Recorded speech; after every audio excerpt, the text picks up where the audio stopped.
So let's get on and start with the session, Smriti.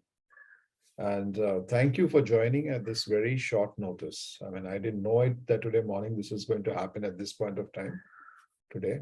So when I called you up, I mean, when you sent me a message today, yeah, and I just connected with you and we spoke after what, maybe 30 years, maybe, I don't know, data pro.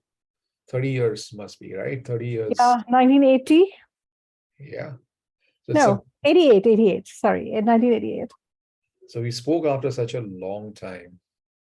And I Yeah. was telling everyone that, that in just 20 minutes that we spoke, 25 minutes that we spoke, there's a lot of commonalities between our journeys, but there's difference with there's a lot of commonalities in our journeys. But those 20 minutes completely, shook me up. And it was kind of an amazing insight into my own life. Obviously, you were sharing your story. But for me, it was an insight that as if it is something like you. Another interesting thing that you mentioned that this is God's doing. It's just happening because there is some force that is getting us to get together to speak after so many years, and to spread this kind of a message that what we're trying to do. It's something that says God's work literally, and I believe that so completely because there's just complete synchronicity that we just connected, we just spoke, and within a few hours we are onto a session that we are recording. I'm going to be sharing this story with as many people as I can, Thank you. because it's amazing and it's powerful, and I believe that stories need to be shared because as a storyteller, I find that stories change the person who's telling the story. Stories change the people, the characters of the story itself, whoever is the part of the story, and the stories change a lot more people. So I say, as a storyteller, uh, I tell stories because they change me, and they changes the world around me, one story at a time. So every story starts changing and defining who I become as a storyteller. Um, so this is beautiful to listen to your story. Now, Smriti, I know that you have been through tremendous challenges in life. When you look back, at the kind of challenges that you have been through, first of all, share with us this journey of yours, which has been, because many people know about you. There's some people who really don't know about your story. So take us back in time. So where was the defining moment when this story started unfolding for you in life, and what happened? Um, so just go ahead and share. I don't want to interfere into that story. All right. So first of all, big thank you for inviting me to speak with you today and share my story with everybody. A couple of days before, I had posted something on the Facebook and my Insta page about a part of my life where I had to find the courage to let go of courage and break down through what I was going through. And just after that, I got a message from Sanjay, can we connect? And I responded this morning. I said, yes, we can. And that's the conversation that Sanjay was referring to.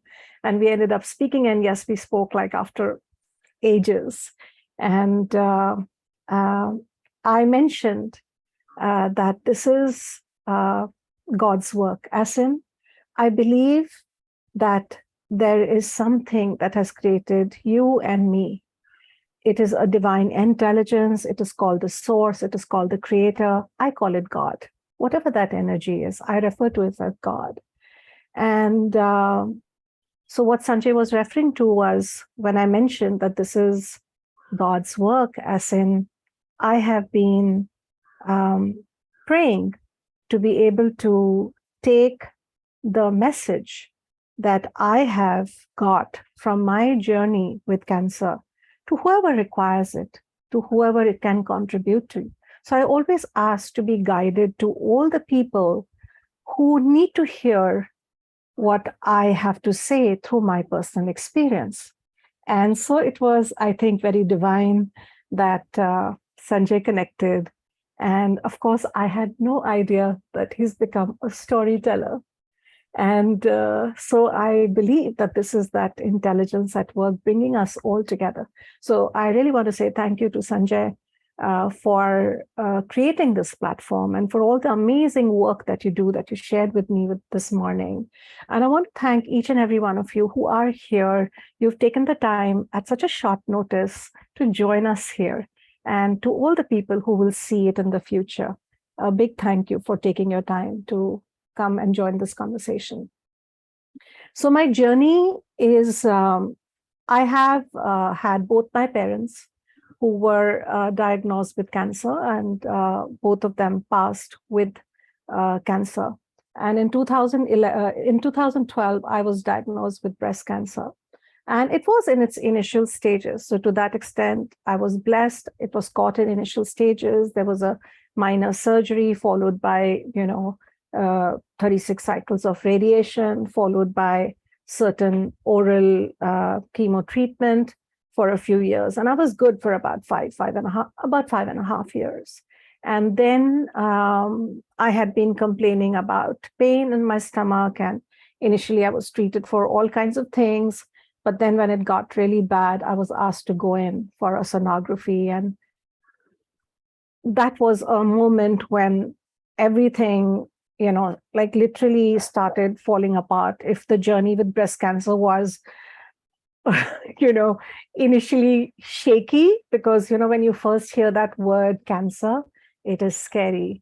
And but once you've gone past it, you're all right. And then something like this shows up again, and at a bigger level, it shakes your world up. And that's what happened for me. So I ended up getting onto the operating table ASAP, and multiple organs were removed, like spleen, gallbladder, uterus, ovaries, appendix, and a couple of other things were done. And it was a massive surgery that I went through. And obviously, it was painful. It was very uncomfortable. There were days I felt I was sinking. And all I could do was lean into everything that I had had as my spiritual training up until then. And I leaned in to all the strength, all the courage that I had within me. And I just hung in there. That's all I can say at that moment. But I am somebody who's a very determined person. Like if I was told by doctors that it'll take, about 6 months, 5 to 6 months to recover from that surgery, I was very clear in my head that I'm going to do that faster. And within 2-3 months, I was up on my feet. And 5th month, I was climbing a little hill in the village of Ez in south of France. So the determination that I had within me to be well was something that stood by me. But the whole episode in that moment got me thinking. I thought that I had cleaned up my act post breast cancer, but obviously there was something more going on here for this to have recurred in my life, and not just recurred in a big way. And I started questioning, what is it that I need to look at in my life? And I started questioning what creates this recurrence again and again. Because when I first had breast cancer, that was the moment when I started questioning why illness gets created, because I'd seen my mom and dad suffer. And that led me to the field of alternate healing. And I started learning all kinds of modalities, and I started using all of that. And that was the first time I understood the mind, body, and spirit connect. I realized that many choices that I had made in life and my temperament that I had, and a lot of stuff that I held on to, like things that I was angry about, things that I was upset about, things that I was bitter about. There was a lot of that in me. I was a very angry person. And I knew I had to change all of that. So I had worked on it between 2012 and 2018 when this surgery happened. And yet here I was back again and in a bigger way. So I was just wondering, what is it that I need to take care of that I haven't? And so if 2012 was a defining moment where I stepped into the field of alternate healing, 2018 was a moment when I realized that I've only been scratching the surface up until now. And so I kind of went in further and I realized that even though I've cleaned up my act in many ways, I still haven't let go of certain amount of bitterness, if I may say so, big grudges, resentments, hurts, pains. And I started working on that. And within 5 months, I was told that the cancer has spread into my lungs. So it was not one tumor, not two tumors, it were multiple tumors in both the lungs, of which there were 3 or 4 very prominent ones in one of the lungs. And I was told that now there is not much hope for me. So my doctors had given up on me. It's not a great moment to be told that we can't promise you anything. There is no cure for what it is. This is 4th stage. This is what it is. We can give you chemo, and that's the best we can do, and nothing else. There is no cure. I know that cancer is a scary word, and I've been through my space of fear and scare, and that thought of losing or leaving behind loved ones. And I have a very young daughter. So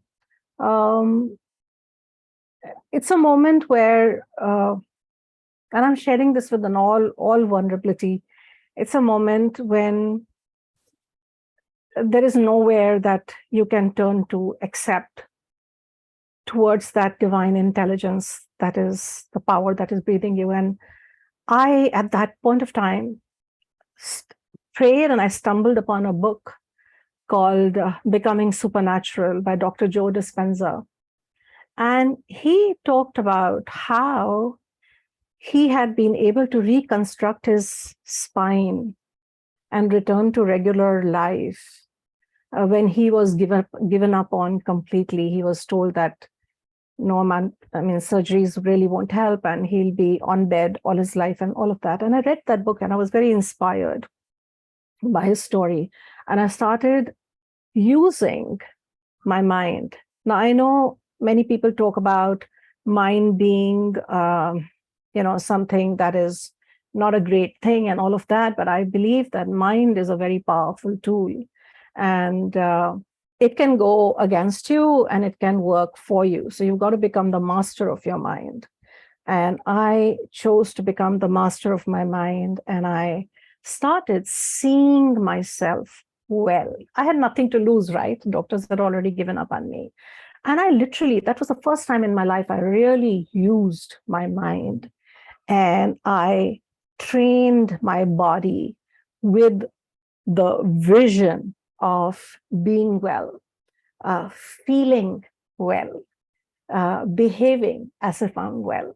So and this is a key to changing anything in your life. You can take this principle and apply it to any aspect of your life, anything that you want to change or transform. So I saw myself well every day. I sat up at 4:30 in the morning. I did my meditation. I saw myself well. I saw myself doing everything that I would love to do. And then I did what I could in real time as well. So for me, if one of the things that I love to do is dance, but I didn't have the energy to dance, but I would put on the music and I would shake in my bed as if I'm dancing on the floor, right? And what is the other thing that I would do? I would have fun, right? If I was well. So I did whatever I could to have fun, whether it was painting, whether it was watching a favorite show, having conversations with my friends, trying to do whatever I could if I were well. So, as I share my journey, I'm also going to share a few key takeaways. So, when you are looking to have something as your life, what would you be doing then? Do it now. Don't wait to be well to do it. Do what you can from where you are with what you have. So, uh, 2019, Jan, I was told about the lung thing and there's no hope. By August 2019, I was declared to be stable. The lesions hadn't vanished. I'm told that there's no chance of that happening in this lifetime, but the the lesions had become stable, and I was declared all right. Of course, I had to continue with treatment, but I was declared well. And I remember my oncologist saying, 80% credit goes to you, right? And so I knew now that there is a power within us that can make the impossible possible. And now was my next turning point where I said, I have to go deeper here. I have to, discover this this greatness that we have within us. All of us have this greatness within us, which enables us to go beyond what we've been told is impossible. So that became my quest, so to say. And I started studying and I started training with many people across the world. And I, at that time, studied with Bob Proctor. God bless him. He's no more. But I studied with Bob Proctor, and then I went on to study with Mary Morrissey, who's an internationally renowned coach, author, and mentor. And I studied with her, and I went on to become a life mastery consultant and a dream builder coach. And I applied every principle to my own life. And here is what I have understood and learned, that there is a power that is breathing us. It's a formless substance. This formless substance is intelligent. It can take on any form. And we are all part of that substance. It's like one body, and all of us are limbs. And there is nothing that it cannot create. There's nothing that it cannot take the form of. And you can call it whatever name. And like I said, I call it God. And this power resides within you, within me. It flows through you, as you, through me, as me. And how do I create anything is by what I impress upon that formless substance. And it just takes the shape of that. Yeah. So what I impressed upon it is good health, energy, vibrancy, and all of that. And this is when I recognize when people say you're a divine being, you're an infinite being. I'd heard these words and I spoke these words, but I never really experienced it. And this was the time I truly experienced that this is what being infinite is all about. This is what being divine is all about. So I'm an eternal being. And this is my lifetime. In this lifetime, this is my embodiment. But what I'm here to do is to express that greatness.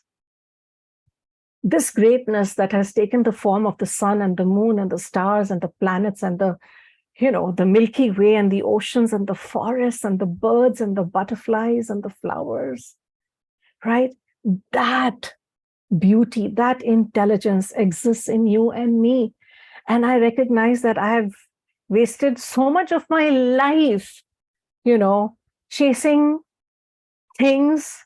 I'm not saying that they were not important, that they were not relevant, but chasing that when I should have also been chasing some other stuff, which is enjoying this embodiment, enjoying this beautiful planet, enjoying the beautiful relationships that we've been blessed with, not just living, but to truly be alive, right? And I think it was then that I truly came alive. I mean, I had recognized the preciousness of life when my mom passed, my dad passed. But I think it was, some of us don't learn uh, from other stories, and you have to be hit by a big plank to learn. I'm one of them. And yeah, I think facing death in its face, you tend to question a lot of stuff. And so I realized that I'm here to experience this greatness that I call God, you call whatever. And I made a decision that I am going to become the grandest expression of this power, this intelligence, this greatness that exists in me. And I am going to enable, or not enable, but I'm going to take this word wherever I go, that there's a power that is breathing you, whatever you want to call it. You don't have to believe in the concept of God. You are breathing. You can't take your next breath on your own. You do not know whether you will wake up tomorrow. You do not know whether you'll be alive 1 hour down the line, right? None of us have that. If you don't have that, and certain people will, there who have ascended and all of that, but you and me, no, we do not have that control on when we will, move to another realm or another life. So while I am here, I want to tell any person who's willing to hear this is that the fact that you're breathing, there is this life, if you want to call it life, call it life. There's this life force that is flowing through you and as you. And you are here to be its grandest expression because you're capable of far more. That's what I recognize, that I'm capable of far more than all the limits that I had set upon myself. Whatever the reason, doesn't matter. It could be that your parent made you feel not good enough. It could be that somebody, cheated you, or you went through something. All of that is okay. But you and I are bigger than any condition, any circumstance, any preconditioning, any pre-programming that, has been our life up until now. So whether it's a financial challenge, whether it's a relationship challenge, whether it's a health challenge, nothing is bigger than that intelligence that is within you and me. And I now lean into that. So technically, the status is 4th stage, right?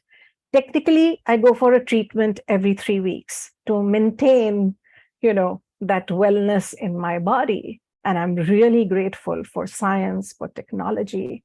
And all of this, I feel, is a big blessing in my life.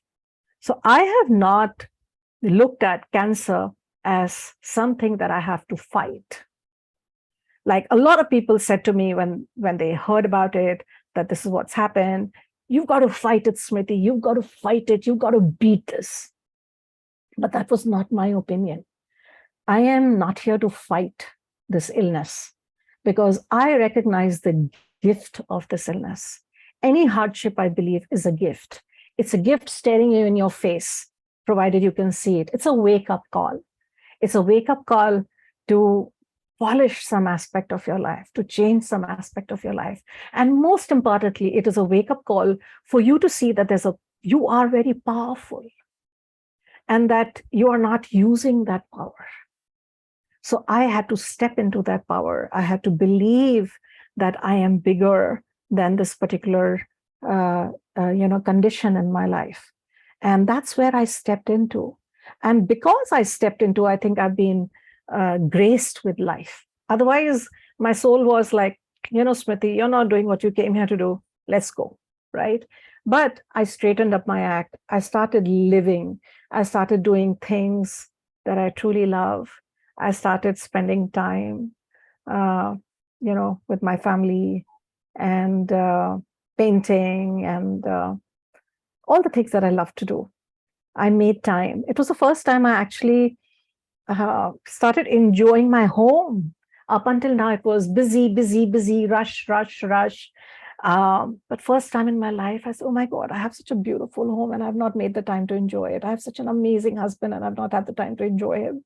And I've had, so many beautiful things in my life and I've not stopped to smell the roses. So I started smelling the roses, taking time to sit by a lake, put my feet in the water and just be, things like that. And so what I want to say is don't fight anything, because everything that happens in our life is a part of our journey while we are here. We are eternal beings. We are spirit. And we've taken on this embodiment. This is what I've understood. You've got to look at it for yourself, what it is for you. But this is what I've understood. And I'm only sharing my personal realization that I am a spirit being and I am an expression of that intelligence that has created me. And this is a journey that I have taken on, and so that my soul can evolve. And this is my journey to awaken to oneness, to be able to not just respect others, not just to uphold others, but also to uphold myself and treat myself as that divine being that I am. So it was easier for me to respect another, but it was very difficult for me to respect me. It was very difficult for me to love me because I was so upset with myself about many things in life, my choices, my decisions, other people's behaviors, and all of that. But when I was facing death in 2019, what I had to really understand was, Smriti, nobody is responsible for your unhappiness. You and you alone are the creator of your life. And you have to take charge. You have to take responsibility. Nobody is responsible. So I've taken charge. I've become the creator of my own happiness. I've let go of blame games. I have let go of bitterness. I've let go of resentment. And I realized that I have to forgive. And forgiveness is a very big key in healing. So I went on to become a radical forgiveness coach in the bargain, because I realized the role that forgiveness plays, and I've had to forgive myself.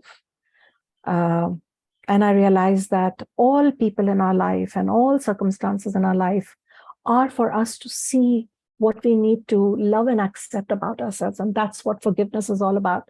Loving and accepting that part of you which you don't like. Loving and accepting that part in another person which triggers you, because that person is only showing you something that you have denied of yourself from this lifetime or another lifetime. So I've been on a major journey of healing. Have I arrived? No, I still struggle sometimes. I still get irritated sometimes. There are days when I feel low because sometimes the physical pain is so much that it gets me down. And that's when I pray for the strength, the courage to get through it, knowing that it's not wrong, it's not bad, and I have it in me to rise above it and be stronger than it. So I live an amazing life today.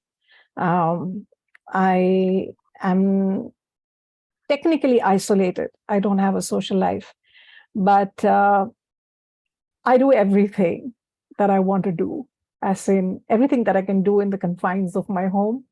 And I do travel the world through the beautiful reels that people put up. And I'm so grateful for all those reels that people put up. I travel the world through books, through movies.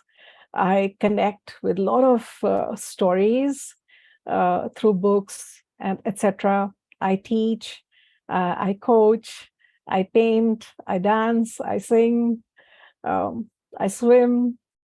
I do lots of things I love. And that's my current journey, learning to love everything. And I was told many times, Smriti, slow down, slow down. And I thought reducing my workload was equal to slowing down. What I didn't realize was, and I realized it only very recently, what that word slow down truly means, because I had this spate of fractures and I was bedridden for 2.5 months recently. And I've been on my feet for about 2 weeks now. And I'm like, what's the message here? What's the growth here? Because everything is a curriculum for growth, right? Um, and I said, you know, to really treasure each moment. Like we do so many things, we also enjoy so much, but do we really take in every moment? Yeah. And so the slowdown is now like, am I alive every moment? I know that I had started living far more, but now it's like, am I alive in every moment? Like in this moment, I'm very aware of these beautiful flowers behind me. I'm very aware of so many pretty things here that are contributing to me. I'm very aware of each and every one of you.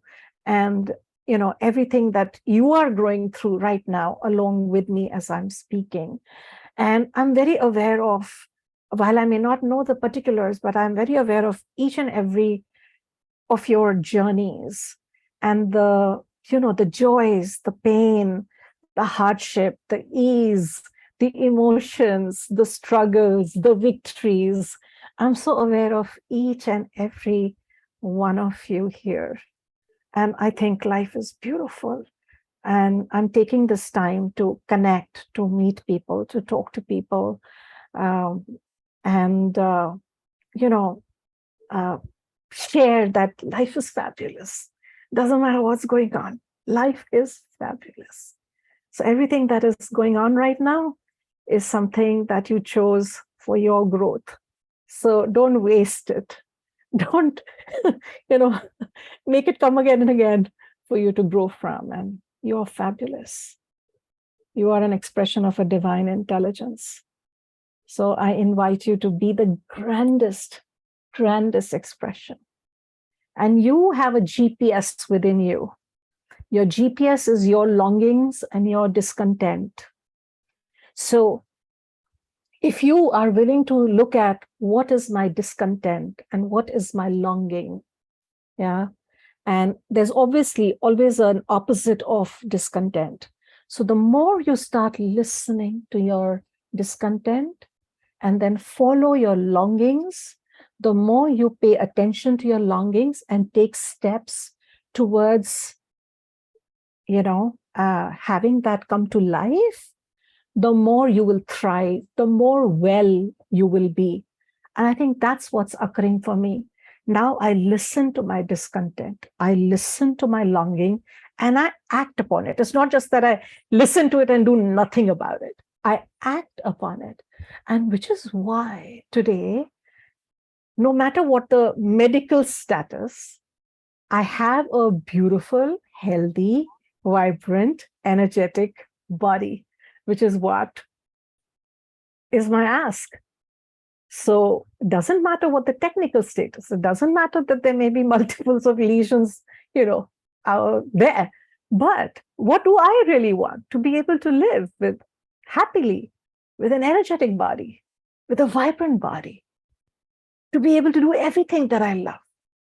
And I'm doing it, right? So the more you listen to that GPS that's right inside you, the more you'll be aligned with what you actually came here to do, what you actually came here to be, right? So if you have been hearing your soul whisper, read more, then read more. If you've been hearing that whisper, it may be a shout by now, go work out or go for a walk, take some time to listen to music or take some time to just lie down and do nothing. Listen, make that time. That's what I want to say to you. I've paid big price to understand this. And if my share can save you some of those costs, then it'll be my good fortune. Uh, it'll be truly my good fortune if I can save you some of that. And yet I know everybody will get it when they will get it. And everybody has to go through their journey. You can't escape it. So there is no concept of cutting short. You can't do a spiritual bypass. So you're here to recognize who you truly are. And if it takes X experience for you to awaken to it, you will go through that X experience like I did. And yet, if you can be proactive, if you can resonate with something that I said, and you start listening to your soul, you start listening to that still small voice, that divine intelligence that speaks to you all the time, then you may be able to save yourself a lot of, grief, if I may say so, or pain, if I may say so. So yeah, that's my journey. So beautiful, Smriti, for sharing this. And as I can see that even while you're going through this treatment right now, that you're in isolation, there is so much of, vibrance around you. Look at the look, that there's this. So like we spoke in the morning, there are times when, you start thinking future. Like all of us, we have this future, and that's the kind of pressure that we build on ourselves. Because when you're running, like I shared with you something where, you keep on running. And like I realized in my own life that running was on a treadmill, which did not go anywhere. Because on a treadmill, when you run, you are still at the same spot. Yeah. And we are chasing stuff in the world, which we think is what is going to get us there, get us to some place which we don't even know where it is taking us. Keep on running, and then you find that you're absolutely gone nowhere and you're still at the very same spot. And it is these calls, these shakeups in life that actually bring that message to you hard. Yeah. The universe telling you, boss, listen, you're not listening. And then it shakes you up more. And then you say, okay. And then you're forced to listen. Yes. And that's what you're telling is what I also understand is a blessing, because it's telling you, and for somebody like you, where you are, if you can, be having gone through that, and I see so much of cheer in you. We have so many people in so many communities that I have created. Some of them, somebody's suffering from diabetes, somebody's got something, somebody's got obesity, smaller problems. But the point is, get aware, wake up. Yes. So it's not just the physical problems. So it's not just the physical diabetes. It's not physical obesity. It's not the physical issue. It's basically, it's something that's telling you that wake up to something which is inside of you, that's knocking the door and telling you, boss, listen. Yeah. But we actually don't listen until the shakeups are very big. Yeah, wake up to that greatness. Yeah. Smriti, tell me one more thing that I just want to ask you in this journey. You also spoke to me about, we spoke about that birthday when you were in a mess. All right. You got up to celebrate your birthday. That experience with all of us, that when you had just been through the worst of the operations. And yeah. So 2 birthdays. So in 2018, when I had the surgery, and within, like it took me about 10 or 12 days to get out of the hospital. And vis-a-vis the 2 to 3 weeks that I was told it'll take. And in fact, I just want to add this. I was told that I'm one of the most cheerful patients on the whole floor. And I saw that picture. And and also there was a dark moment when I didn't want to meet anybody. I didn't want to talk to anybody. And that's the post I had shared on Facebook. And in that moment, I was in a very dark place and I wanted to cry. And my nurses are telling me, you've been so brave and don't cry. And I know it comes from a place of love. But in that moment, I just needed to break down. And it takes a lot of courage to let go of courage, to stop being brave. Yeah. And I gave myself that permission not to be brave in that moment. And I just had a good cry. I broke down. And there's another fear that if I break down now, will I ever be able to surface from it? Like, will I get caught up and drowned in that dark space? But I gave myself the permission and I had my breakdown and all of that. And then on the last day when I was leaving, I remember the head nurse coming and she said, I went and did an arena for you and can I bless you? And she blessed me. And she said, Smriti, the person in the opposite room has been through a similar surgery like yours. She came before you and she is still here and she will still be here. And you are going, and it's because of your attitude. Yeah. So once I got back home, within few days, I was turning 50. And I told Harry, he's here, I think on the call. I said, I want to celebrate my birthday. And like, I'm just out of the hospital. But he's a darling. And he said, whatever you want. And, supported me all the way. And I said, I can't have my, big party, but I will have a small party for sure. Right. And the stitches are still raw. And, like I'm just out of hospital, etc. I'm not allowed to dance or anything like that. And here there is a little party of some 85 odd people, and everybody's like, having a good time. We have a singer singing and all. And I decide to get up and I just dance. Oh my God, everybody like panicked. Smriti, you can't be like doing this. And no, I am going to do this. Otherwise it's, like no joy, no fun. And I just went ahead and I danced and I had fun. And of course, there was a limit to how much I could. And I very sweetly, nicely went and sat back. And I had a lot of fun. And my thing is, I'm not going to die dying. If I die, I will die partying. Yeah. And cut to next year, I'm turning 51 and I'm in a bad shape. I'm going through, this situation where doctors have given up on me, and I can't eat. I could not eat more than 2 spoonfuls of food in a day. I would live on, half a glass juice in a day, because anything I ate would hurt. Because during the surgery, all the intestines had got, fused and stuff like that. So I wasn't able to eat, and I'd lost like 25 odd kilos. And yet I had my birthday party and I didn't eat a morsel because I didn't want to go into pain, at least on that day. But I had my party. So my thing is, while I'm alive, I'm going to live. I'm not going to be dead while I'm alive. So I'm not going to die already dead. When I die, I will die fully alive. So that's my way of thinking. What an amazing line, Smriti. When I die, I will die fully alive. That's something No that regrets. absolutely no regrets. Die empty. Having done everything that you wish to do. That's what I also tell people that, that's what I did. And I tell people that, there's no point of living dead.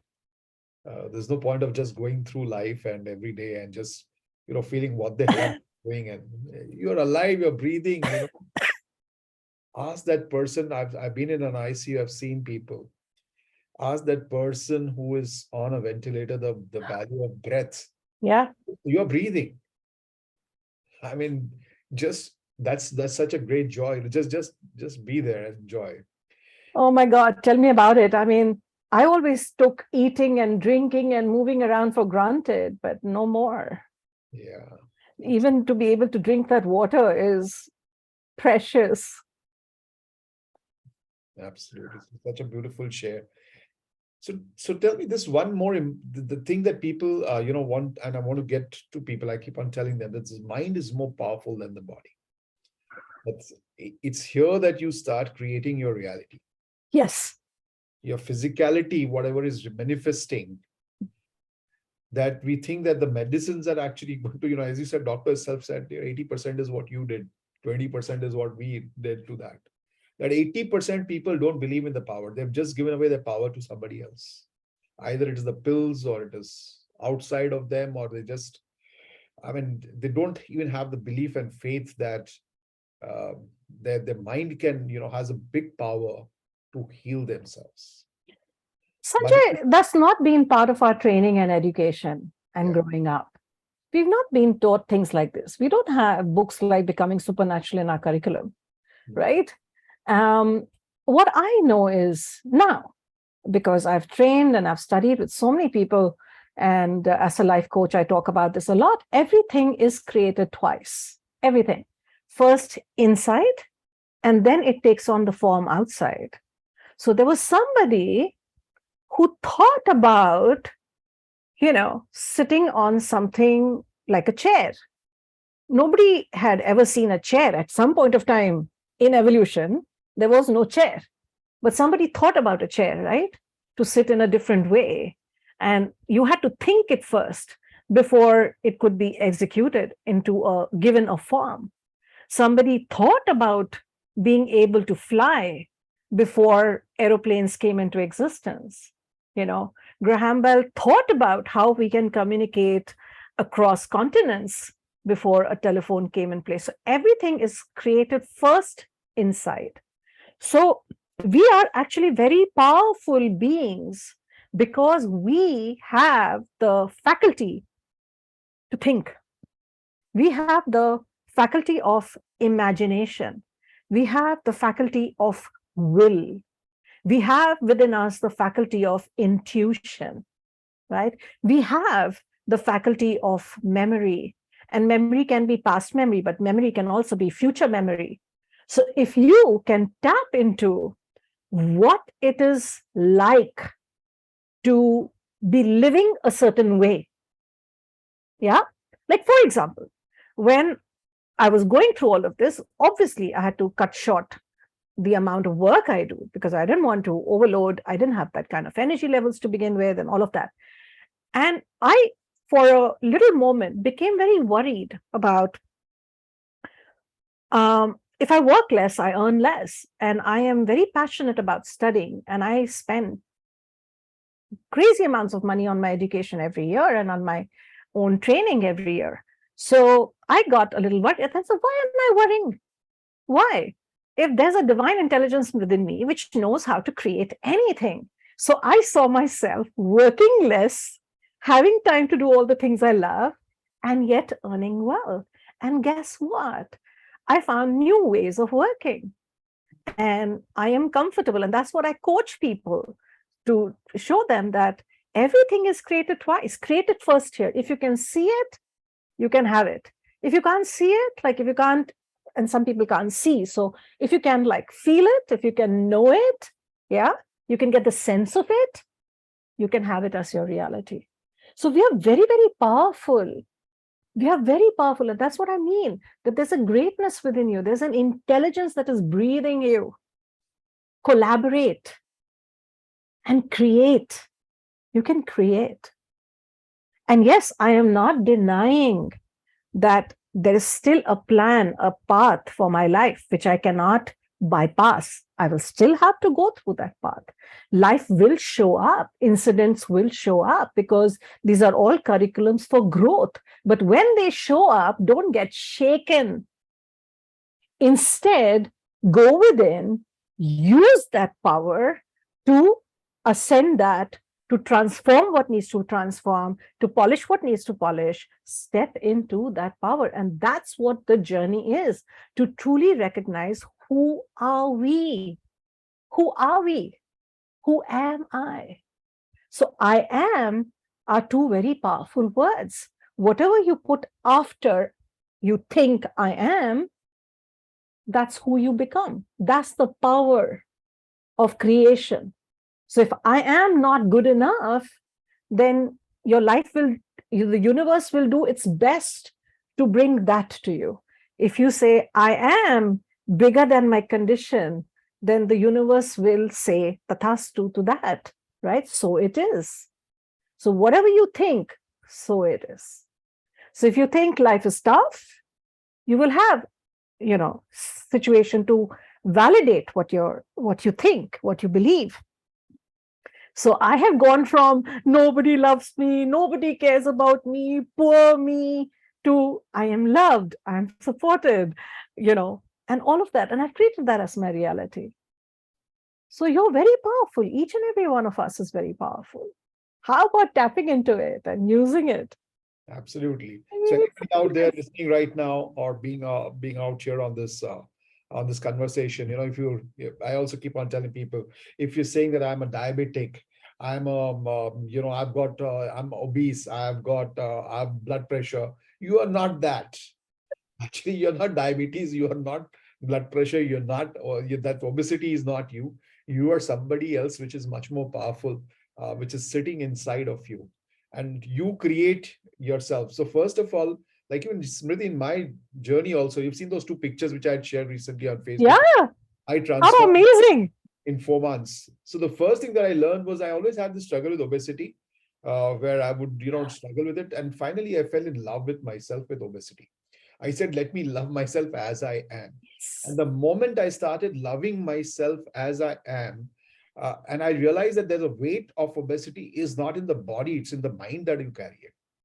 And once it is off here, the weight went off from here, the pressure of looking at it constantly went from here, it automatically started showing up, getting off my body.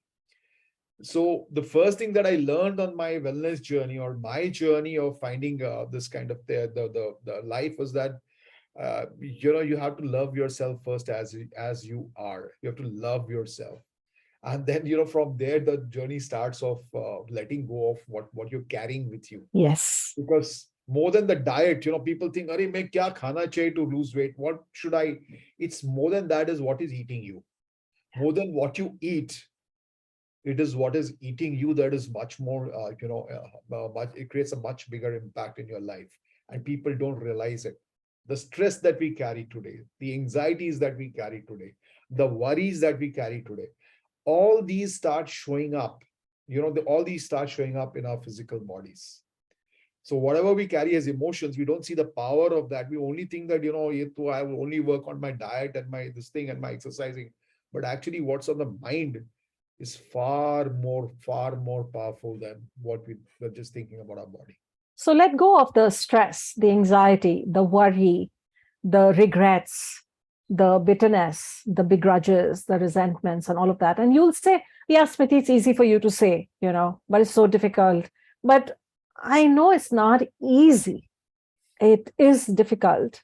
But once you discover that there's a power within you that knows how to create anything, and what you have to do is have that discipline or of being aware of how you're thinking, what you're saying, how you're feeling, and start directing it and giving it shape into what you would love. It's possible.